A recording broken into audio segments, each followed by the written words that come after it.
बिल्कुल गलत फैसला है, देश के हित में नहीं है। और हम देश के प्रधानमंत्री इसको इस तरह समझ रहे हैं कि कॉन्ट्रैक्ट एम्प्लॉयज़ हैं, कॉन्ट्रैक्ट लेक्चरर्स हैं। देश में आर्मी, नेवी, एयरफोर्स के जो लोग जाते हैं, हमारे सोल्जर्स, वो एक ऑनरेबल प्रोफेशन है। वो किसी की जान लेते हैं या किसी की जान, अपनी जान दे देते हैं, और उनको आप इस तरह से ट्रीट कर रहे हैं कि 4 साल, क्या मतलब? क्यों 4 साल भाई? किस लिए कर रहे हैं आप ये गलत फैसला है। ना उसमें ग्रेचुइटी, ना उसमें डियरनेस अलाउंस।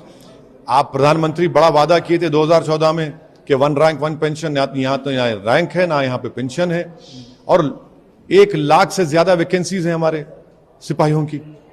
चीन बैठा हमारी जमीन पर, पाकिस्तान से हमको खतरा है। आप इस तरह का गलत हरकत किए हैं, गलत फैसला है। देश के प्रधानमंत्री को फौरन, क्योंकि उनकी गलत फैसले की वजह से आज नौजवान भारत में रोड पर निकल आया है, तो उनका यह काम है कि फौरन, जिस तरह उन्होंने लैंड लॉस को और फार्म लॉस को वापस लिया, देश के प्रधानमंत्री को अपना इस टीओडी का फैसले को वापस लेना पड़ेगा। ये देश के हित में नहीं है, ना आर्मी, नेवी, एयरफोर्स के हित में है ये। सर, इसमें 2 चीजें हैं। एक तो सरकार ने जो एज कि हमने जब 47 में आज़ादी हासिल की थी, हमने एक वादा लिया था, हमने वादा किया था देश के लोगों के, हम गरीबी का खात्मा करेंगे। आप करेंगे, किसे 23 साल करे? क्या कर रहे हैं आप? ये क्यों आप खेल रहे हैं हमारी देश की सुरक्षा से? आप खेल रहे हैं देश की सुरक्षा से। 4 साल के बाद सुनिए, अगर कोई एमपी होगा 1 दिन का, उसको जिंदगी पर पेंशन मिलेगा, और ये 4 साल के बाद आपके 11 लाख में क्या करेगा बताइए आप? वो उसको मेडिकल नहीं मिलेगा।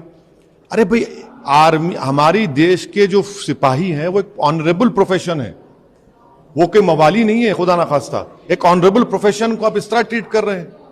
देश के प्रधानमंत्री जिम्मेदार हैं जो कुछ देश में हो रहा है, उनको फौरन अपना फैसले को गलत मानकर उसको वापस लेने की जरूरत है। इसमें 2 चीजें हैं। एक तो शुरू हो जाएंगी, और दूसरी चीज सर, देश में जिस तरह से प्रदर्शन हो रहा है, पब्लिक प्रॉपर्टी को नुकसान पहुंचा, कौन जिम्मेदार है? उसका जिम्मेदार देश के प्रधानमंत्री है, उनकी सरकार है। आपके गलत फैसले की वजह से वो नौजवान बच्चे जो 2 साल से तैयारी कर रहे थे, आप उनके फ्यूचर को, उनकी जवानी से खिलवाड़ कर रहे हैं। आप जिम्मेदार हैं। आप मजाक बना दिए उनकी जिंदगी का, तो उनको आप मजबूर किए हैं। उसका कॉज क्या है? वो कोई सुनने वाले नहीं है। आप बड़ी बड़ी बातें कर लीजिए, वो ये देख रहा है कि मैं जिस चीज की तैयारी कर रहा था, एक तो खुदकुशी भी कर लिया बच्चा, एक तो जान चलेगी रेलवे में फायरिंग में। तो देश के प्रधानमंत्री गलत फैसला है, उनको फैसले को वापस लेना पड़ेगा। देश के युवाओं के लिए, देश की सुरक्षा के लिए उनको ये फैसला वापस लेना पड़ेगा।